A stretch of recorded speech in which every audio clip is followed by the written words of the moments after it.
باشبوونی باری ئابووری لە هەرێمی کوردستان تاسیرێکی زۆری دەبێت بۆ دەستپێکردنەوەی ئەم پرۆژانە بەپێی ئەولەویەت. ئەوە زۆر گرنگە و پرۆژەیە چکە هەم نەخۆشخانەی گشتیڕانیە هەمووی نۆژەن کرابەوە و فراوان کراو نوێ بوو بەشێکی گەورەی فراکەوتنی بۆ کراوە ئەمە لۆ دوو فشارەکە لەسەر ناو نەخۆشخانە کەم دەکاتەوە بەشەکانی کە پێویستی بە تیشک بوو بە تاقیگەیە بە نووسنی نەخۆشمانەوەی عینای ڕەکەزی هەمووی ئێستا لێرە شوێنی دەبێتەوە بەشێکی ئێستا کرایەوە چۆ خزمەت بەڵام حالەی تەجیزیش کرایە ئەو نەخۆشخانەیە کە نزیکەی ملیارێک دینار تەنها دروستکردنی بوو نزیکەی ملیارێک بۆ ئامێرە پزیشکیەکانە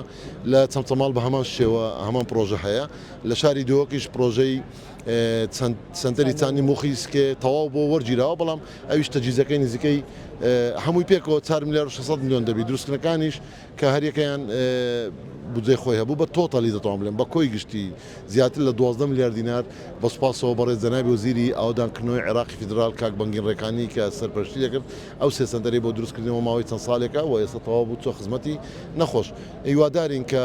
بتوانین ئێمە لەو قەیرانەش بە چەندین شێواز نەخۆشخانەکانمان فراوان کردیان نەخۆشخانەی نوێ دروستکراوە بنکەی تەندروستی نوێ دروستکراوە عینایە و نۆژەنکردنەوە ئەمانە هەمووی پێویستی بە نوێکردنەوە ژێرخانی تەندروستی جیاواز لە هەموو کەرتێکی دیکە بەردەوام پێویستە نوێ بکرێتەوە ئامێری نوێ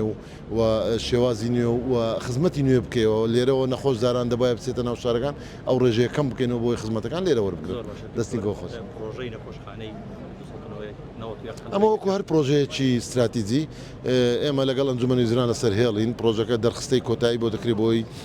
چارەسەر و چارەنووسی دیار بێ بەڵام پرۆژە استراتیجیەکان بەڕێز دەزانین لە ساڵی 2014 لە مانگی شوباتەوە بەهۆی قەیرانی دارایی و بڕینی بودجە لە حکوومەتی عێراقی فیدراڵەوە ئەم پرۆژانە بەشێک زۆریان ڕاوەستان بەشێکیان مقاولەکان فەسخی عەقدیان کرد ئەم پرۆژانە لە بودجە و لە تەرخانکراوەکان ئێمە لە ئەولەویەتە